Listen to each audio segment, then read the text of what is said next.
নমস্কার। আজ আমি পশ্চিমবঙ্গ সাধারণ জনসাধারণের কাছে কিছু কথা বলতে চাই।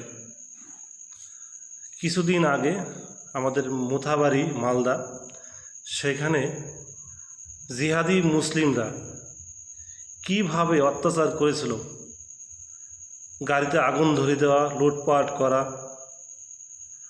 মানুষকে মারধর করা, প্রচুর পরিমাণে অত্যাচার করেছিল। সেটা শেষ না হতেই মুর্শিদাবাদ ধুলিয়ান, সেখানে হিন্দুদের মা বোন কাউকে ছাড়েনি। বাড়িঘর লুটপাট করে আগুন ধরিয়ে দেওয়া, বাড়ি ভাঙচুর করে দেওয়া, অথচ এক জায়গাতে দুজন বাবা ছেলেকে হত্যা করেছে। এরকম আরও অনেকেই হত্যা করেছে, সেটা এখন সম্পূর্ণ খবর পাইনি এখনও। তাই বলছি পশ্চিমবঙ্গ হিন্দুবাসীদের, আপনারা ভাবছেন যে এদের কাছ থেকে আপনারা পরে ছাড় পাবেন। আপনারা এখন আওয়াজ যদি না তোলেন তাহলে কবে তুলবেন? দেখেন, কিছুদিন আগে আমরা দেখেছিলাম বাংলাদেশে এরকম হয়েছিল। আমরা বলতাম যে আমাদের ভারতে হবে না, সবার মনে হচ্ছিল হবে না, আবার কেউ ভাবছে হতেও পারে। দেখেন, সেখানে না হতে হতেই ঠিক সেই অত্যাচার আমাদের মুর্শিদাবাদ ধুলিয়ান হচ্ছে। কত কষ্ট যাদের হচ্ছে তারাই বুঝতে পারছে।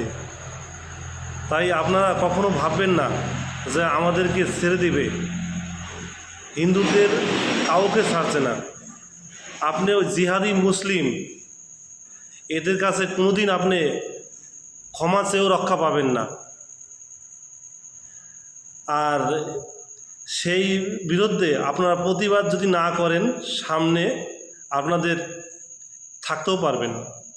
এটা লিখে নেন, 100-র মধ্যে 100, কিন্তু থাকতে পারবেন।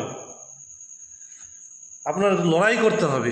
ওই জিহাদি মুসলিম ও কিছুই করতে পারবে না। আমাদের হিন্দু যদি একত্রই হই, তাহলে জিহাদি মুসলিম আমাদের কি করতে পারবে? আমরা 70% হিন্দু, তাহলে আমরা এই লড়াই করব, আগামীতে দেখাবো করে। তাই পশ্চিমবঙ্গে যত হিন্দু জনসাধারণ আছেন, আপনারা একত্রিত হন আর এর বিরুদ্ধে লড়াই করুন।